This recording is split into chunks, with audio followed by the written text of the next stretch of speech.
नमस्कार. आपण पाहत आहे रत्नापूर न्यूज.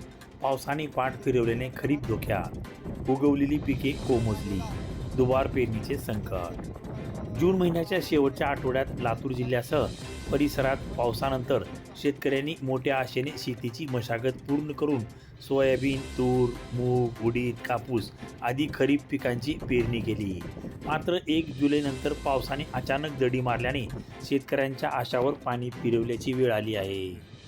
सध्या कडक ऊन, कोरडे वारे आणि जमिनीतील झपाट्याने कमी होत असलेला ओलावा यामुळे उगवलेली पिके कोमेजू लागली आहेत. शेतकरी भाषेत याला पीक दुपार धरत आहे असे म्हटले जाते. अनेक ठिकाणी पिकांची वाढ थांबली असून काही भागात रोपे वाळण्यास सुरू झाली आहेत. केवळ खरीप पिकेच नव्हे तर ऊस पिकालाही पाण्याअभावी फटका बसला असल्याचे चित्र दिसून येत आहे. शिराळा येथील शेतकऱ्यांनी रत्नापूर न्यूजशी बोलताना सांगितले की बियाणे, खते, मशागत आणि पेरणीसाठी मोठा खर्च केला आहे.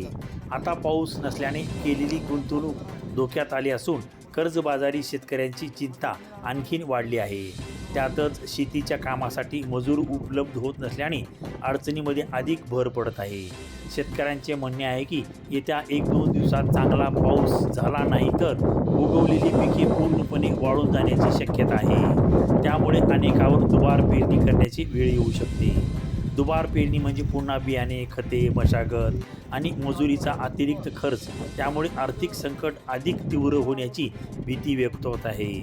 सध्या संपूर्ण लातूर जिल्ह्यातील शेतकऱ्यांचे लक्ष आकाशाकडे लागले असून समाधानकारक पावसाची सर्वजण आतुरतेने वाट पाहत आहेत. वेळेत पाऊस झाला तर खरीप हंगाम सावरण्याची आशा आहे. अन्यथा यंदाचा हंगाम शेतकऱ्यासाठी मोठे आर्थिक नुकसान करणारा ठरू शकतो.